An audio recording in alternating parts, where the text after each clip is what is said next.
Every time I go along with something I don't want to do, I end up being so mad at that person instead of myself. And it's really not fair because it's not their fault that I betray myself all the time. By the way, I am in Paris right now, waiting for my train to go see my best friend Liz. And it's super cold, and this dude just came up. God, I swear, why do y'all come up right next to us every time? Okay, so what made me think about this? So this last night, Anthony, my husband, if you're new here, asked if he should take like the larger suitcase, and because he has like the CPAP machine and all that crap, and if I should take the smaller one. And I was like, okay. And then he's like, unless you wanted the bigger one. And I was like, yeah, maybe I should, because I always overpack. So I went ahead and took the bigger one, and I overpacked. And I actually was planning on bringing the small one all along. It never occurred to me to take the big one until he brought it up and said he was going to do it. Sorry, it's too bright, y'all. And so the whole time I was thinking, I don't really want to take the big one. But maybe he's right. Again, no pressure from him to take the big one whatsoever. But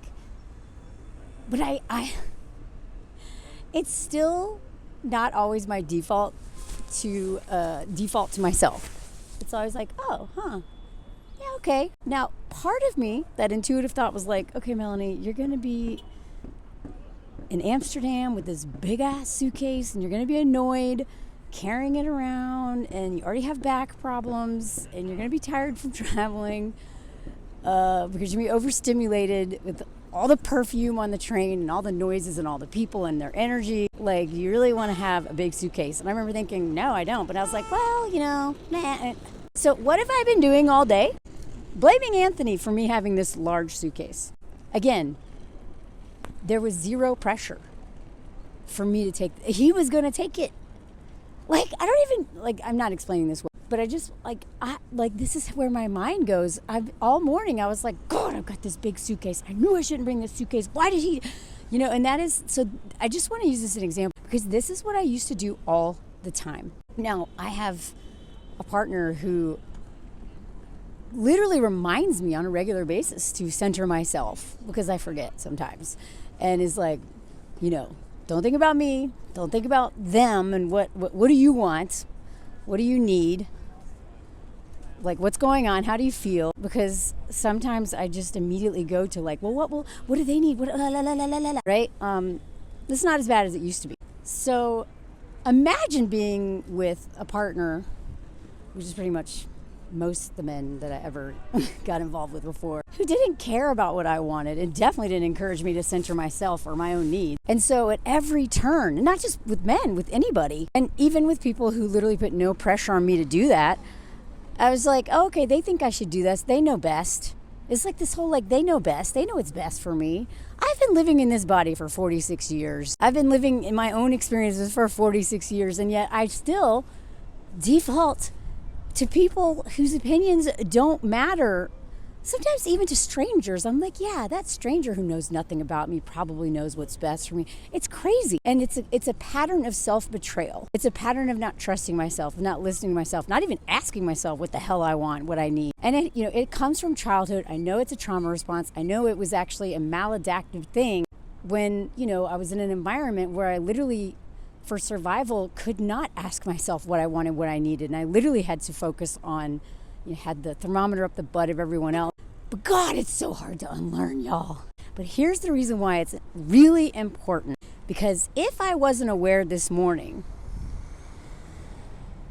that this is what I do, and that couldn't instantly make that connection, that I ignored, I don't even know it's intuition, like my own logic, ignored what I really wanted to do, which is have a small suitcase. But because I have a big suitcase, this is why I don't have like anytime I have like a big bag, I'm going to fill it. I know myself. If I have a big purse, it's going to have like everything from like not potatoes, but like batteries, like the most random crap ever. That's my ADHD brain, right? They call it doom boxes or whatever.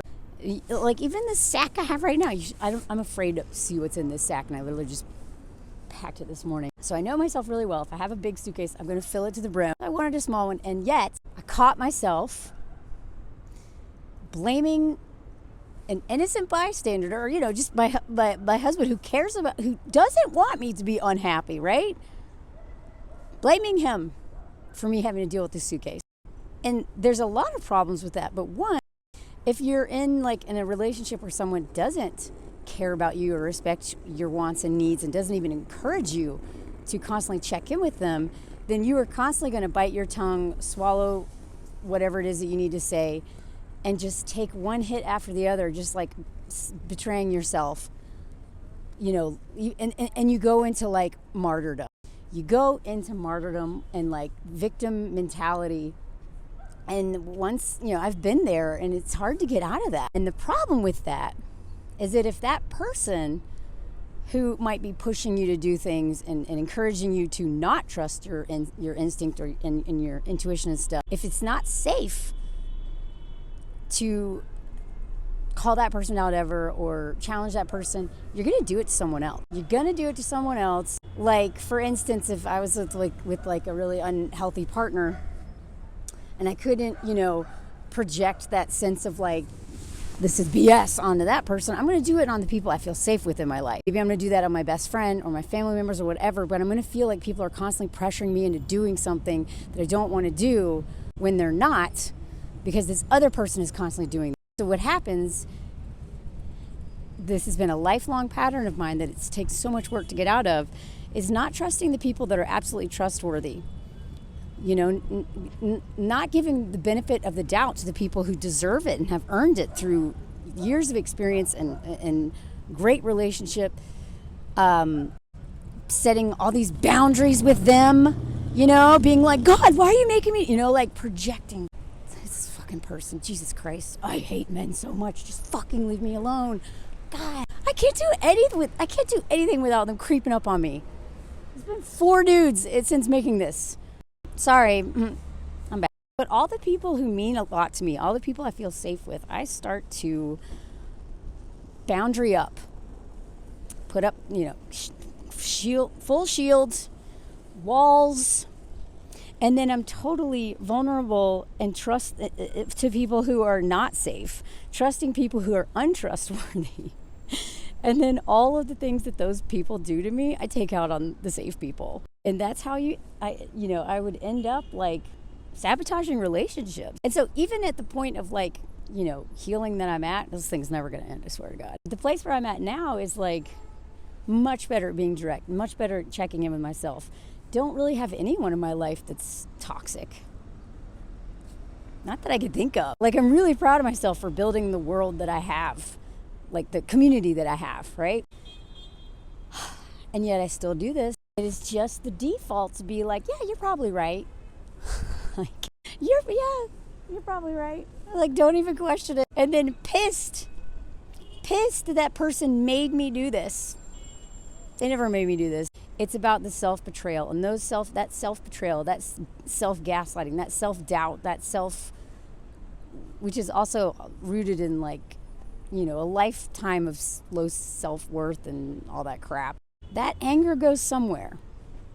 When I realized that it's not that I should be mad at myself, but I shouldn't be mad at people who suggest things innocently that I then go along with out of my own trauma responses or whatever you want to call approval-seeking, people-pleasing, self-abandoning, all that stuff, that I really shouldn't be mad at those people.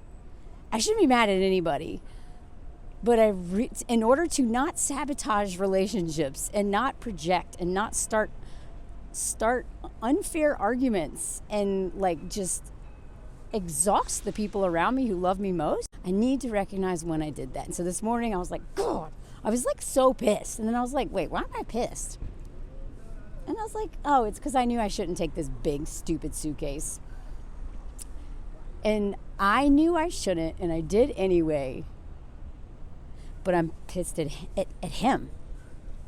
So I don't know if this makes any sense, but I do know that a lot of people who are like me, like chronic codependents, people pleasers, stuff like that, this self-betrayal is constant. It never ends.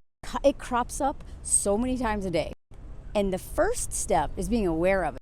And then from there, it's trying to be wait a second. But God, this stuff is so exhausting. So exhausting.